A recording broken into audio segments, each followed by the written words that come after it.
When I arrived at my aunt's place with my bags, she was still teasing me. "What's this? Taking a break from your precious Ethan to come see me?" But then she saw my face, and her expression immediately turned serious. "What happened?" "Aunt Caroline," I said, placing my laptop on the table. "I want a divorce. I'm divorcing Ethan." I played the video from the projector. The sounds of their panting filled the quiet room. "He's the one who cheated on me," I told her. "I don't owe him any mercy. Ethan's job, his connections, even the projects his company worked on were all thanks to my aunt. Without her, he would be nothing. He certainly wouldn't have the money to be taking Anya on trips and buying her luxury goods." Now, my aunt's face was like stone. She watched the entire video, then simply asked me, "Have you made up your mind?" She closed the laptop. "The women in our family don't just take a hit and lie down. Isla, if someone hurts you, you hurt them back. Do you understand?" She pulled me into a hug. "I will always be your rock." Ethan decided to throw a grand art exhibition for Anya. Her social media became a daily diary of the preparations, a testament to how much he adored her. Finally, the opening night arrived. As Anya entered the gallery on Ethan's arm, surrounded by influencers and media that had been invited to generate buzz, a reporter asked her,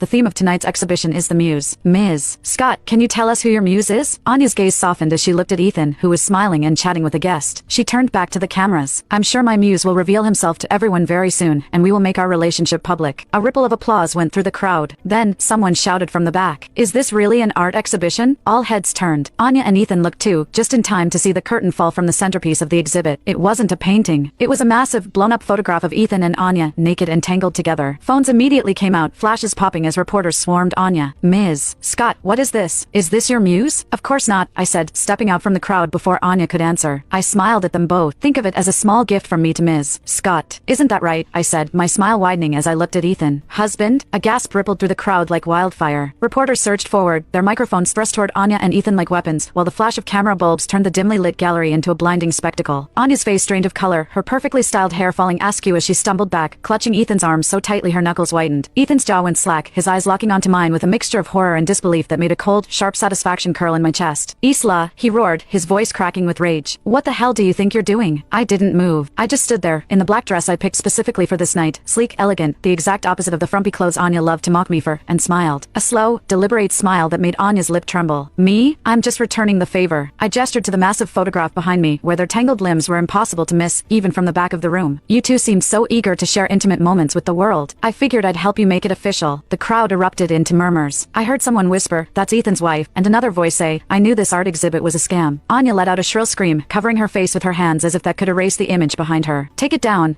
right now," she shrieked, but her words were drowned out by the reporter's questions. "Mr. Hale, are you cheating on your wife?" "Ms. Scott, is this the muse you were talking about? Is this entire exhibition a publicity stunt for your affair?" Ethan's face turned crimson with humiliation. He tried to push through the crowd toward me,